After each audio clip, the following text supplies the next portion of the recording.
Roots and Rhythms of Languages is next, and we're heading to the mountainous Swat Valley region in the north of Pakistan and being introduced to the indigenous Torwali language. The new neighbour. I'm Isabel. Who's not what she seems. Somebody here knows something. You'd be amazed the things you learn about a place if you pay attention. The Family Next Door starts Sunday, August 10 on ABC TV and ABC iView. The weekend is winding down And the evening is settling in with Serene Damaki. on ABC Local Radio. The Roots and Rhythms of Languages, where each month we explore the stories behind the world's languages, their deep cultural roots and how they shape the human experience. Today we're travelling to the mountainous valleys of northern Pakistan, specifically to Swat, to discover a language that carries not just words, but centuries of culture, song and oral tradition.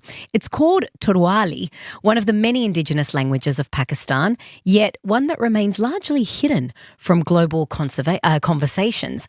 Joining me is Mujahid Torwali, a Torwali man from the mountains of Swat Valley in the north of Pakistan, who recently submitted his PhD, which was also about his mother tongue, the Torwali language, and he currently works as research assistant at the University of Sydney.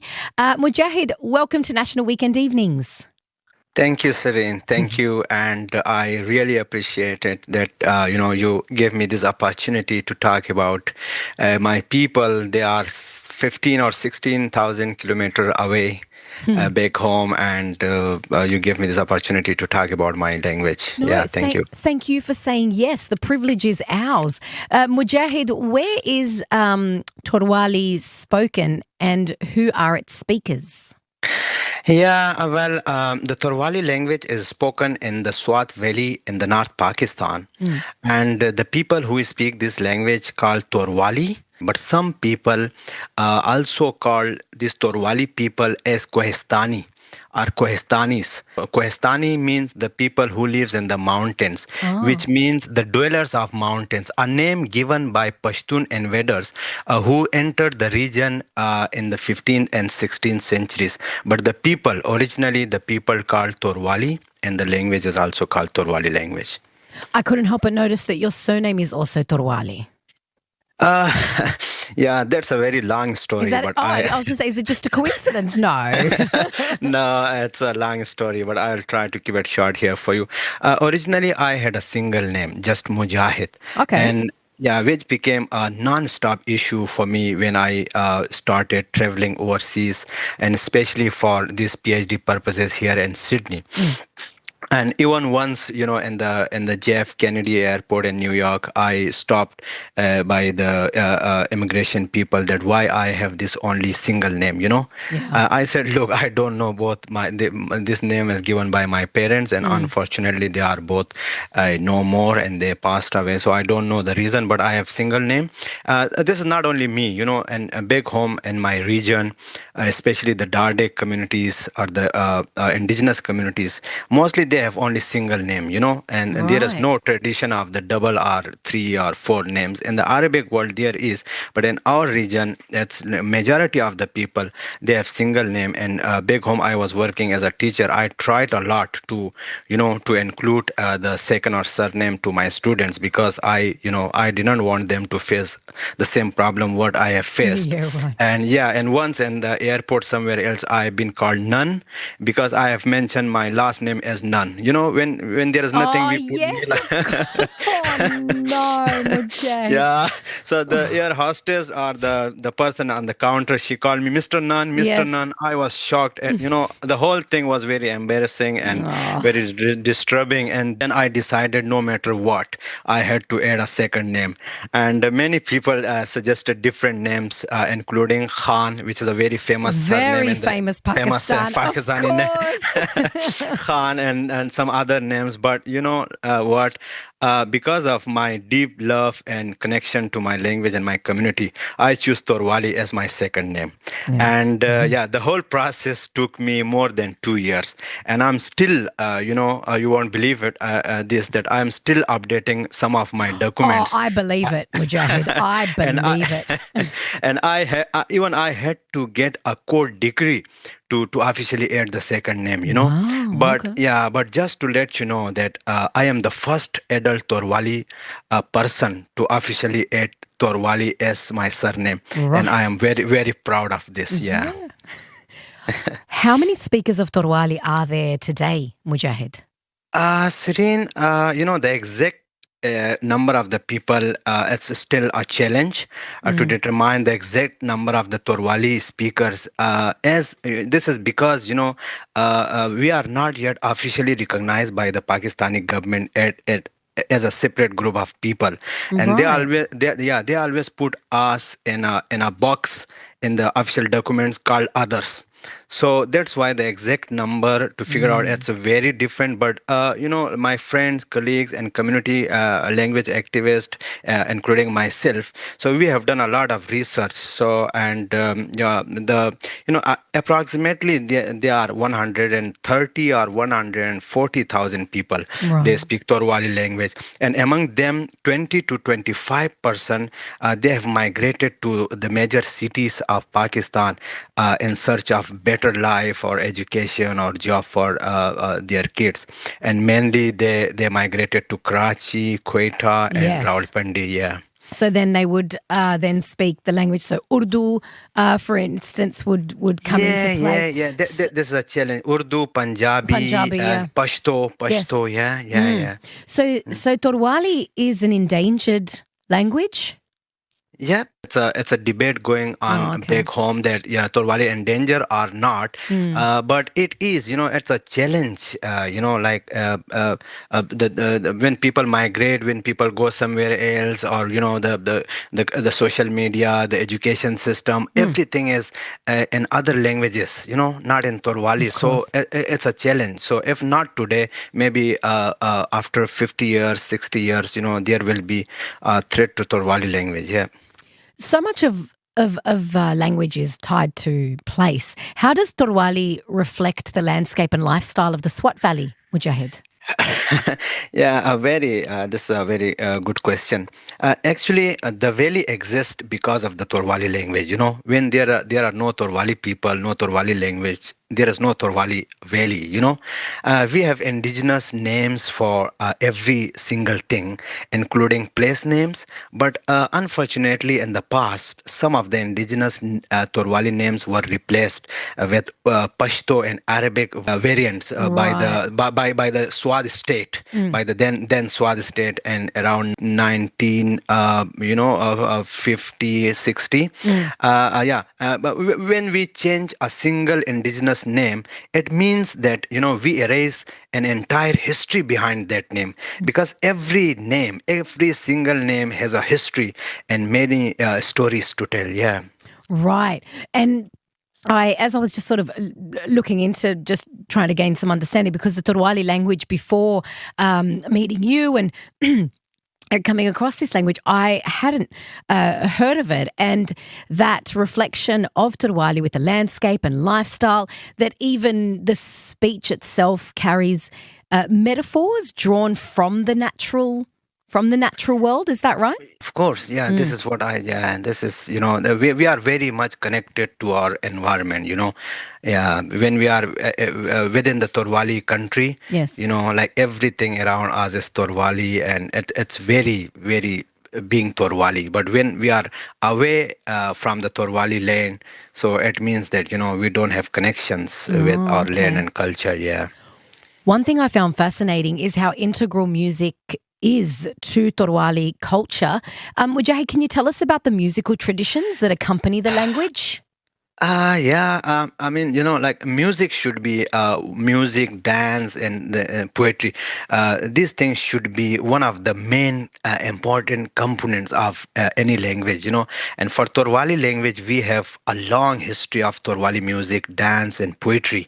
And the organization I worked in the past, it called Idara Barai Talim o Tarakki, or Institute for Education and Development, which I have worked like more than 10 years, is collective and actively involved in the revival and preservation of Torwali language and music and poetry.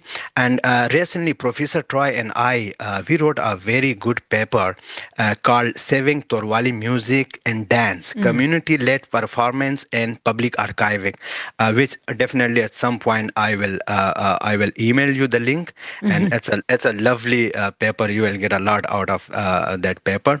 We have only oral history because the language is brought into written form recently. So there was nothing. There was nothing like prior to 2004 and 5. Nothing had written. So more than 50% of the Torwali oral histories consist of very old Torwali poetry. And we have two famous types of Torwali poetry. The one is called Ro, and the other is called Fal. So there are two different genres of Torwali poetry. Right. Yeah.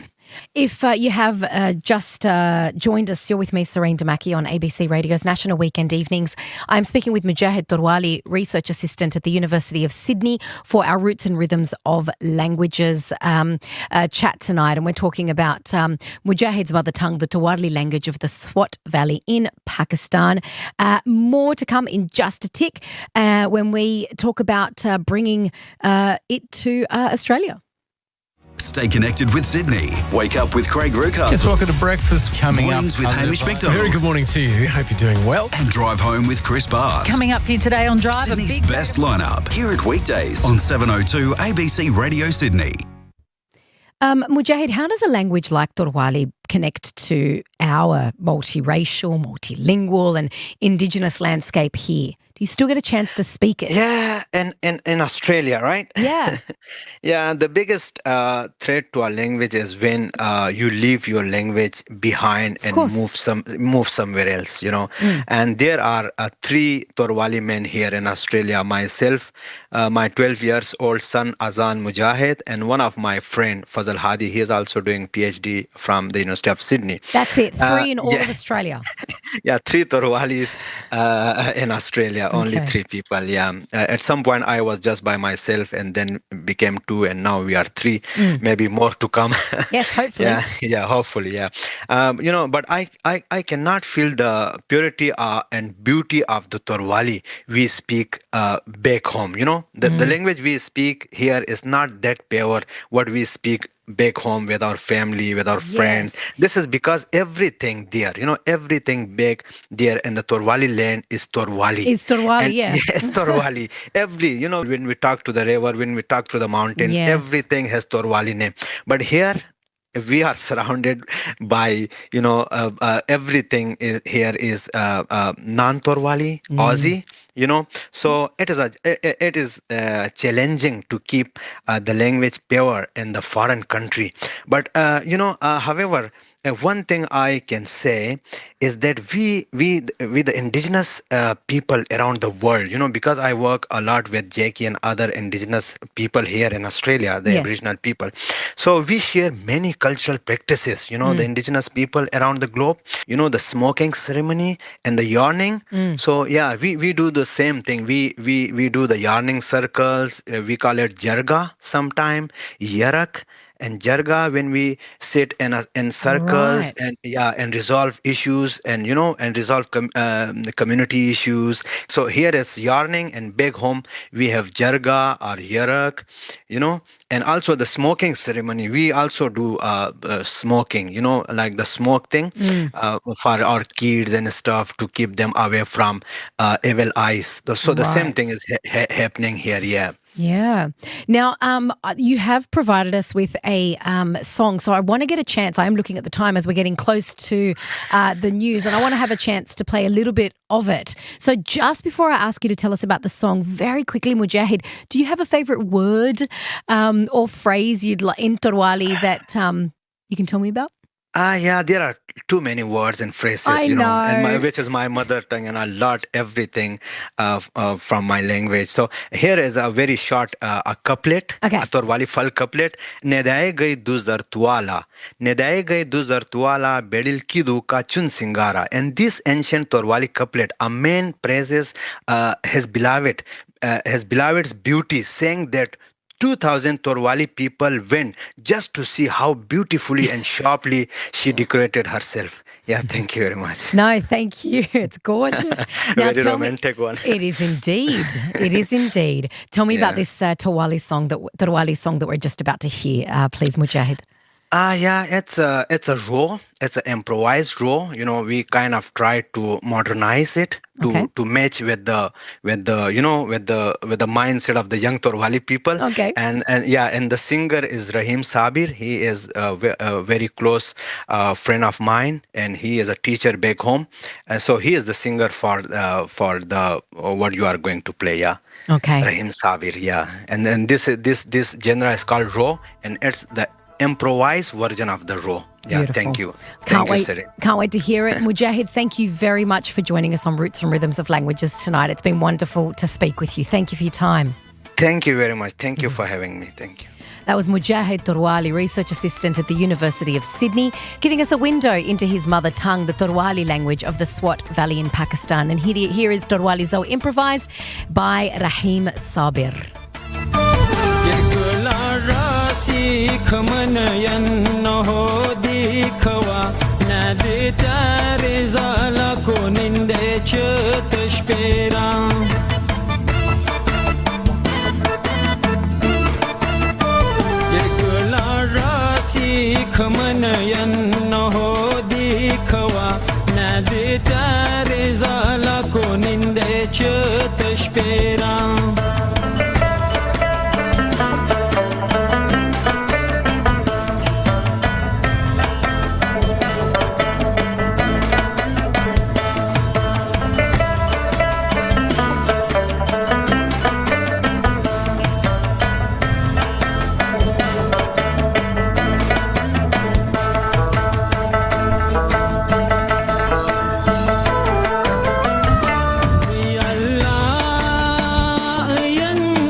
Derin meye sevedin gola ayo ke qadam teli har pod mi anga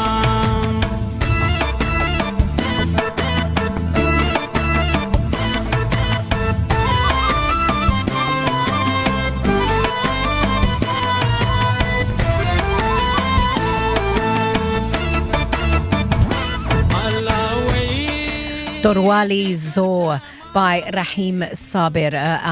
Beautiful gift from our guest Mujahid Torwali from our Roots and Rhythms of Languages segment. In about an hour's time, Nightlife's coming up with Suzanne Hill back in the chair.